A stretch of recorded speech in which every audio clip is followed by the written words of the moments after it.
बोलले तैसा चाले असं तुम्ही म्हणता, मग भगवान श्रीकृष्ण बोलले होते हातात शस्त्र धरणार नाही, का धरला शस्त्र हातात? वागला का देव तसा नाही, मग कस काय बोले तैसा चाले?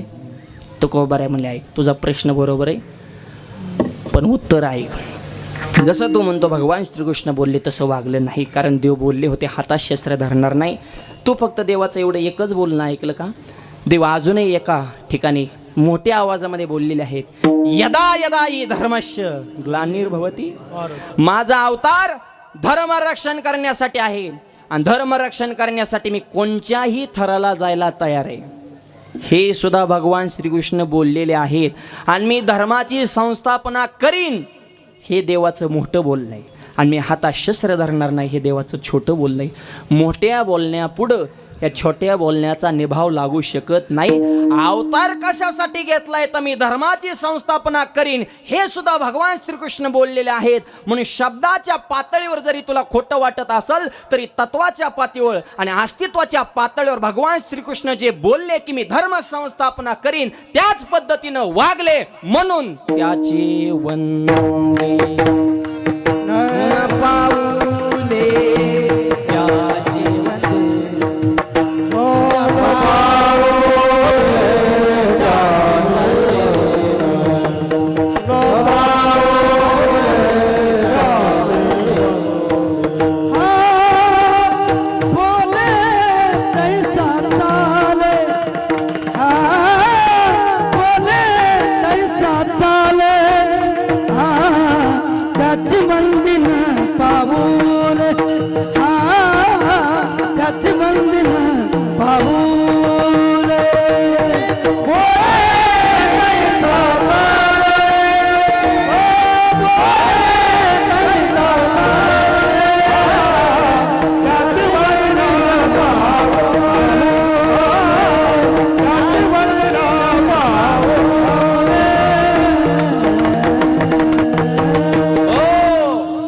त्याच्यामुळं भगवान श्रीकृष्ण सुद्धा बोलले होते ना, धर्म संस्थापना करीन, त्याच पद्धतीनं ते वागले, धर्म संस्थापना केली, म्हणून त्याची वंदीन.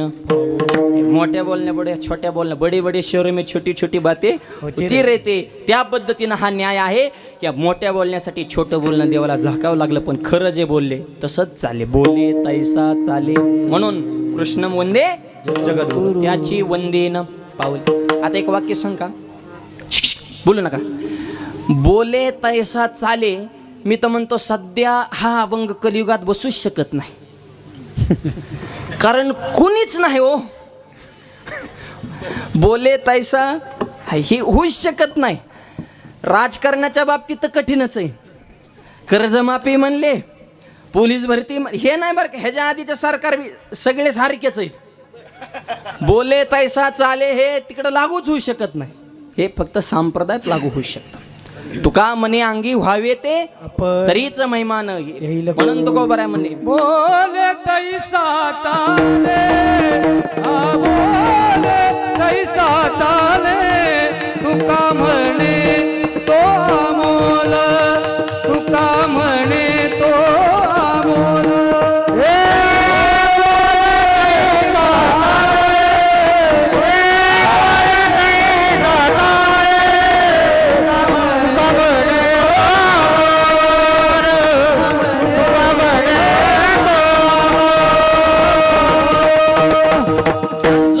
बोलतो आणि तसं चालतो ना, त्याला समाजात बोलून दाखवायची गरज नाही. तेव्हा आबोल जरी राहिला, संयमानं राहिला, शांत राहिला, त्याच्या न बोलण्यातच सगळं काय असतं. एक वाक्य शांत वाजून, बोले तैसा चाले, मी तर म्हणतो हे आपल्यासाठी लय पुढची पातळी. मी फक्त एकच वाक्य बोलतो, बोले तैसा चाले नाही, आपल्यासाठी एकच वाक्य, फक्त नीट बोले. दादा एवढं जरी आपण कीर्तनातून ध्यानात ठेवलं तरी कीर्तन सफल झालं. चालेलंय लांबचं राहिलं हो, फक्त नीट बोले. साचा आणि मवाळ, मितुल्या आणि रसाळ, शब्द जैसे कल्लोळा, मोजकं बोलायचं. मितल्या बोली बोले जे, मितल्या पावली चाले जे, मोजकं वाच वाच वाच वाच करायचं नाही. मोठ्या माणसाला शांत राहायचं. संयम हेच सगळ्या गोष्टीचे उत्तर आहेत मायबाप. काही माणसाला नादच असतो, असे गप्पून बोलते, त्यांनाच कळत नाही आपण काय बोलत बोलतो. मोठ्या माणसाच्या घरी जेव्हा गेलो, सासरा माझ्या ताटापाशी बसला, सुनबाला दम टाकायचा, वाढ भाजी वाढ भात, वाढ चपाती. ती म्हणली मामजी खाऊन द्या ना महाराजाला, तुम्ही का दबाव टाक. तू ग बस वाढ, त्यांना काय आतलं दुसरीकडे खायला मिळतंय का? तू वारकऱ्यांना काय भिकारी समजला का काय? अरे श्रीमंताची लेकरांना वारकऱ्याला सुद्धा सांगतो वजनातच राहायचं. कपडे फिपडे ताईट घालायची, टोपे फिपे कोयत्यावणी कडे घालायचे. ज्यांनी महाराष्ट्र लुटला ते वजनात राहते. तर खऱ्या वारकऱ्याने का गरीबाने राहायचं? राजा याचे कांतान काय भीक मागे. आणि मला पुणे परिसरातल्या मावळ मुळशी परिसरातल्या सगळ्या वारकऱ्यांचा स्वाभिमान आहे. परमार्थ कसा करायचा ना, ऐश्वर संपन्न परमार्थ म्हणजे आपला मावळ मुळशी तालुका आहे. माझा अशा वजनात परमार्थ, असे रेलचेल अशी तडजोड नाही. बघा ना तुम्ही सगळे वारकरी कशा वजनातच. त्याच्यामुळं वजनदार राहायचं. विडल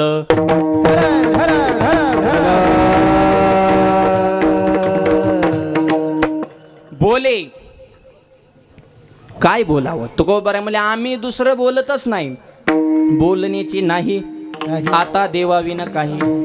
बोलो ऐशे बोले जेने बोले देव डोलला पाहिजे असं आम्ही बोलू. किती बोलले गोविंद गोविंद मना लागले या छंद. रात्र नकळे दिवस नकळे अंगी खेळे दैवत. भगवंताचं नामचिंतन ते मुखातून इतकं बोलले. सर्व माझी मदत आली अनावर वाचा अनावर वाचा. माझी मदत आली अनावर वाचा अनावर वाचा. माझी मदत आली अनावर वाचा अनावर वाचा. माझी मदत आली अनावर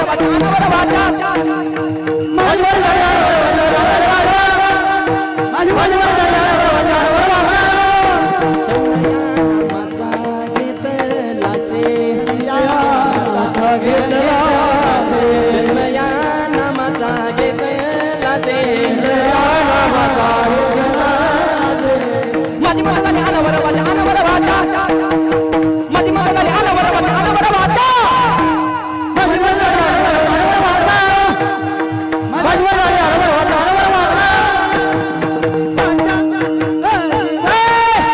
कंट्रोलच्या बाहेर विषय गेलाय म्हणले. माझी मज झाली अनावर वाचा छंद या नामाचा घेतला शा. बाकीचं बोलत नाही म्हणले, फक्त देवाचंच बोलतो. आणि जे बोलतो त्याच पद्धतीनं वागतो. बोले तैसा त्याची वंदी न पाऊले.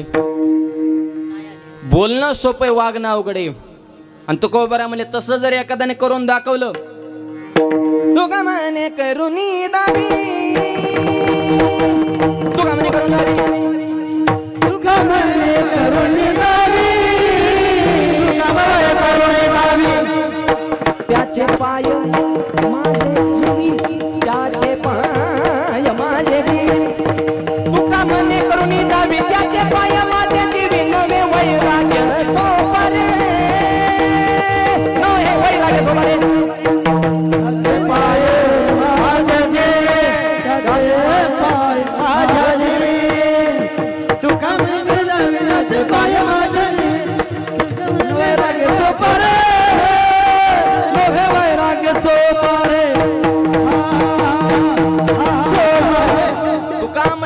दावी. जर बोललंय तसं जर करून दाखवलं, त्याचे पाय माझे जीवी. कीर्तनकारांना नुसतं सांगायचं नाही व्यसन करू नका. आधी आम्ही निर्व्यसनी राहायचं. लोकांना सांगायचं गोरक्षण करा, आधी आम्ही एकतरी गाय पाळायची. आम्ही सांगायचं आई वडिलाची सेवा करा, आधी आम्ही नीट सेवा करायची. आणि मग लोकांना सांगायचं. एकदा महाराज तसं झालं, प्रवचन 10व्याचं. महाराज मोठ्याने आरडायचे, मातृदेव भाऊ पितृदेव लोकांना खास अभ्यास आहे. नेम्या प्रवचन एक म्हातारा उठला, चप्पल काढली, महाराज डोक्यात खाड दिसून ठोका टाकला. महाराजाला झपकीला गावातली पोरं म्हणली, म्हाताराने महाराजाला हाणलं, धर्र म्हणले. 2-4 पोरं आले. महाराज म्हणले थांबा, धरू नका, का ही माझा बाप आहे म्हणले. बाबा तुम्ही महाराजाला का चोपलो? म्हातारं म्हणताय तुम्ही प्रवचनात हे सांगताय की आई वडिलाची सेवा करा, घरीच मला खायला तुकडा देत नाही म्हणून माणसात चोपला याला. म्हणजे आम्ही तुम्हाला सांगायचं ना, आधी आम्ही नीट राहायचं. आणि महाराज लोकांवर घेऊन सांगितलं, बघा ना तुम्हाला किती आनंद झाला, चिरच खुललं तुमचं. अरे आमचंच कसं पटतं तुम्हाला? हे आमचं नाही, तुमचंच सांगितलंय, फक्त आमच्या घेऊन सांगितलंय. विठ्ठल तुम्हाला सांगायचं घाबरायचं नाही, आधी आम्ही नीट राहायचं, बोले तैसा मग त्याची वंदीन पाऊले. धर्मराज आयुष्यात कधीच खोटं बोलले नाहीत, पण एकदा देवाने गुतिवलंच. द्रोणाचार्य काय गपच बसा ले, कस काय म्हणले, काहीच नाही, सगळं आपल्या सगळ्यांच्या नाड्यात म्हणले, सगळ्याच्या फायलीत फक्त ओपन करत नाहीत म्हणले. USB पेन ड्रॉय सगळ्यांचं आहेत म्हणले, फक्त म्हणले द्रोणाचार्यांचं काम एकाच गोष्टीने म्हणले, मुलावलं प्रेम आहे म्हणले, आणि करायचं काहीच नाही म्हणले, पोरगा मेला म्हणून बोबाटा करायचा. आश्वस्त मग तो तर चिरंजीव होता, मरणारच नव्हता. सगळीकडून देवान दिली पुढ्या सोडून, आणि पुढ्या सोडायचाच काळ आहे बरं का सध्या, फक्त सोडत राहा, माहोल चढ बनत जातो. आणि मग आश्वस्तामा मेला. द्रोणाचार्य म्हणले नाही, खरं नाही, पण या जगात खरं बोलणारा एकच माणूस आहे म्हणजे धर्मराज. तो इतकं खरं बोलत होता, त्याच्या रथाचा चाक जमिनीवर राहतच नव्हतं, 4 बोटं वरून चालायचं, हवेतनं चाक पळायचं, हवेतनं का, सत्य बोलण्याची पावर. जमिनीवर चाक राहत नव्हतं, 4 बोटं उंच चाक फिरायचं. धर्मराज सत्यवादी. युद्धाची गडबड चालू आणि प्रश्न केला द्रोणाचार्याने, धर्मराज हे काय चर्चा आहे कानावाली म्हणले, हे व्हायरल काय झाले, खरंच मेलाय का म्हणले. धर्मराज मोठ्याने आरडले, आश्वस्तामा मेला. पण हळूच आवाजात म्हणले, माणूस का हत्ती हे माहित नाही. आश्वस्तामा हता पण नरोवा कुंजरोवा, माणूस आहे का हत्ती हे नाही, ते हळूच म्हणले. मेला माणूस का हत्ती ते काय तपास नाही बोलले. आता इतक्या गडबडीत पुढचं काय ऐकू गेलो, पण हा बोलतोय ती खरंच आहे, सत्यवादी माणूस आहे. धनुष्यबाण खाली टाकला. पुत्र प्रेम सोपं आहे का हो. धृतराष्ट्र सुद्धा किती पुत्र स्नेही मोहितो, ज्ञानोबराय म्हणतात, त्याला बाकीचं काहीच आहे तो संजयला म्हणायचाच, आणि संजय पहिल्यापासूनच आहेत. आता थोडे आजारी तर बाकीचं मला काही सांगू न, माझा मुलगा धर्मक्षेत्रे कुरुक्षेत्रे समवेत आहे. माझा मुलगा काय करतोय रे दुर्योधन, नेमका त्याने अजून धनुष्याला बाण लावला का नाही, भावाची पोरं उडवली का नाही अजून, बघ बरं नेमका ती सांग. बाकी कृष्णाने अर्जुनाला काय सांगितलं त्याची मला गरज. संजय म्हणले, एवढं अवघड तत्वज्ञान स्वतःच्या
काय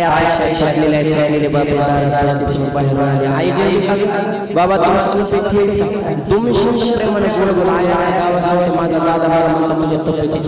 काळजी छोट्या छोट्या गोष्टीमध्ये त्यांचा आनंद सामावलेला आहे. म्हातारपणामध्ये ठेवलेले आई बाबांना औषधाची गरज नाही, तुमच्या आजाराची गरज नाही, तुमची गोड शब्द हे त्यांच्यासाठी सगळ्यात मोठं औषध आहे. जाणार आम्ही सांगावं एवढी मोठी नाही, बाकी सगळं तुम्हाला चांगलं सांगायचं कळत नाही का. वृद्धाश्रम निर्माण नाही, महाराष्ट्राची प्रगती नाही, महाराष्ट्राची आजादी आई म्हणून आई वडिलांची सेवा आणि ही अशा कार्यक्रम गेलेली माणसं ते देहाने गेलेले कीर्तीच्या रूपाने संसाराच्या विचाराच्या विचाराच्या देहाने दिसणार नाही त्यांच्या पुण्यस्मरण निमित्ताने 16 यात्रेवर आयोजित केला. ज्यांना आई वडील आहेत त्यांनी तरी निस्वार्थ पुढच्या कालावधीमध्ये आई वडिलांची सेवा करावी यासाठी सर्वांना आणि जुनी माणसं कष्टातून 25 वर्ष झाली.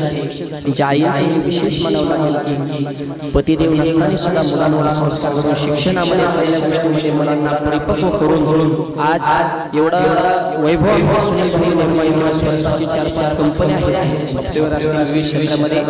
त्या शहरामध्ये त्यांचं विशेष वजन आहे आणि जवळपास 100-200 माणसांचा स्टाफ आहे. आणि एवढा मोठा माणूस तुम्हाला खरं सांगतो काय एक माणूस म्हणला या कुटुंब मोठं असतं. त्याची भावकीला सुद्धा सुरेश गावाला घरात कुटुंबाला स्वाभिमान आमचा आहे.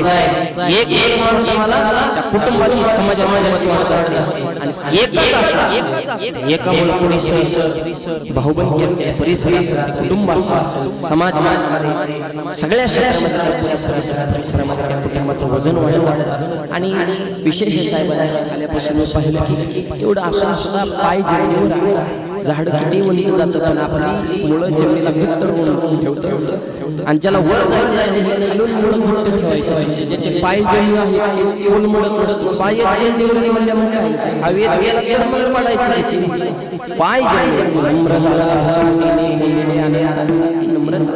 त्यांचं जीवन आणि त्यांच्या कार्याला आदरणीय आमच्या वहिनी साहेब यशस्वी साथ आहे. कारण कोणतंही कार्य ठरवण्यासाठी गोबराचा परमार्थ संसार दोन्ही शिजाऊ यशस्वी साथ देणाऱ्या वहिनी साहेब एकंदरीत आणि सगळ्यात विशेष बंधू प्रेम भाव दोन्ही पण एवढ्या हे विशेष आणि त्याला बायकाची गरज नाही कारण भाऊ प्रसंगाला भाव आल्याशिवाय मरतानी सुद्धा रडला आणि सांगितलं प्रोग्रामच्या तुम्ही काय झाली मी का हारले एकच कारण आहे बिभीषण माझा सख्खा होता सोबत लक्ष्मण सावध पण अखंड सोबत म्हणून तुम्ही जिंकला मी हारलो एकच कारण माझ्या सोबत काय काय काय झालं नाही बाहेरचे फायदा घेतात घरातल्या त्याचा उपयोग काय बंधू दोनही राम नाम असाच एक असं समन्वय आणि एवढं घडवण्यासाठी आईने खिस्ता खाऊन मुलांना विचार घडवून प्रत्येक क्षेत्रामध्ये स्वतःचं करिअर क्षेत्रामध्ये विश्व घडवण्यासाठी आई साथ असावा. वडील 25 वर्ष पुढे गेले पण त्याही पंचायत आई वडीलही झाले आईची सुद्धा जबाबदारी पार पाडली आणि मुलांवर सुंदर संस्कार घडवले. म्हणून आमच्या सुनील दादांची वडिलांचं पुण्यस्मरण व्हावं आईच्या डोळ्यासमक्ष सुद्धा हा भव्य सोहळा व्हावा. अनाथ भरघोस अशी देणगी देणार आहे सामाजिक कार्यक्रम धार्मिक कार्यक्रम समक्ष याला त्याला शुद्ध म्हणून कधी कधी कष्टातून माणसं आज त्या आईला विचारा 25 वर्ष झालं माझ्या देवाची साथ नाही कमी खस्ता खावा लागतात का माझ्या जीवनामध्ये. शिवाजी महाराजांना हे जाणवलं आज साहेबांना तरी असं वाटत असेल की सगळं आहे पण वडील नसण्याचं पण जरी तुम्हाला सांगतो वडील देहाने नसते पण आज याच याच्या कोणत्या कोपऱ्यामध्ये ते बसलेले असते आणि त्यांचा हा 16 हे वैभव ते निश्चित पाहतील तुम्हाला आशीर्वाद देवा शिवाय काय बापाचा माझ्यापेक्षा पेक्षा आनंद असतो. बापावरी जोडी लेकुराची मुलासाठी बाप होत असतो मुलं तेवढं काही म्हणून शिवाजी आईने विचारलं शिवा तू छत्रपती झाला कारण शिवाजी महाराज तुझ्या स्वराज्य माझ्या तानाजीने बाजूला प्राण लावून हिंदवी स्वराज्य निर्माण केलं पण एवढा मोठा सोहळा हा सोहळा तुझ्या कंपडाचा कुंकू माझे वडील असले त्यांना आनंद झाला असता. महाराष्ट्राचा राजा बाप नसल्याची सल कायम तसा सर्वस्व वैभव पाहण्यासाठी वडील नाही दुःख या दुःखावर आई आनंद आहे आईच्या स्पर्श आईच्या निस्वार्थ सेवा करता येते आणि हे कष्टातून देव नाही बऱ्याच लोकांच्या डोक्यात तीच माणसं होती का तुझा वेळ चर्चा करण्याचा मोठ्या माणसाचा वेळ काम करण्याचा एवढा बाकी काहीच कष्टाशिवाय माणूस मोठा होऊ शकत नाही म्हणून आपल्या वाऱ्याकडे सुरुवात बसणे म्हणजे कष्ट करा म्हणजे काम करा म्हणजे कर्तव्य करा हे सांगितलं आधी काम करा बाराकडे नीटा कष्ट करा पण मोठं व्हायचं असेल तर गर्व येऊ नका गर्व झाला की शेवटी कशाला घसरायचं नसेल जगात क्रांती करायची असेल तर कधी कुणाचा चमचा होणार सध्या चमचे वाढले पण सध्या चमच्याचाच काळ आहे नगरपंचायत नगरपालिका झेडपी पंचायत समिती तोंडा वा परत हाय मुखीचा पोवळा भाव अंतरीचा चमचा जे आयुष्यात कधी कुणाचा चमचा झाला नाही ते जीवनात एका छत्रपती नक्कीच होणार म्हणून ज्याला छत्रपती व्हायचे त्याने कधीच कुणा जुळू नका माणसाने मळका सापण जळत नसतं आणि जेव्हा कधी कुणा जळाला नाही त्याचे झाडं झडती होत नाही आयुष्यात मुद्द्यावर ठाम राहतो संकटाला मोठं झालं ढगात जाऊन प्रत्येक क्षेत्रात तरबेज यश पण जरा दम धरण्यासाठी धाडस एवढीच भरपूर झाली तुम्हाला आता सगळेच ज्यांना सांगितलं लोड येत असतो कारण हुशार डॉक्टर असतो गोळ्या सोळ्या मापात देत असतो लय गोळ्या चेक असतील परत 8 दिवसांनी ते विजिटला बोलत असतो नेता हे कागद सोबत अशी विनंती करत असतो आणि गोळ्या एवढ्या मापातच द्यायच्या असतात एवढ्याच गोळ्या पळ्या तुम्ही देणार घ्या आणि पथ्य पाळा म्हणजे शेवट रिझल्ट येईल त्या रिझल्टचं नाव आहे ज्ञान शेवट पुण्य पण सुरुवात काय कष्टातून माणसांना संपत भाव असतील हे विश्व निर्माण केलं आईने वर्षकाळी कष्टातून ही सगळी चली घडली आहे जीवनामध्ये कष्ट करा कष्ट हेच जीवनाला कारण आहे त्याला शास्त्राच्या भाषेत अभ्यास असंते साध्य करिता कारण म्हणून तुला बरेच मी सुद्धा समाजाचा असा बारीक अभ्यास केला मला हे जाणून आनंदी माणसाचं चित्त जैसे गंगा ठीक आहे मुखात अमृतासारखी वाणी त्यांचा देह देवा आणि सर्वांना समोर आहे आशा माणसाचा दर्शन झाला तर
हरी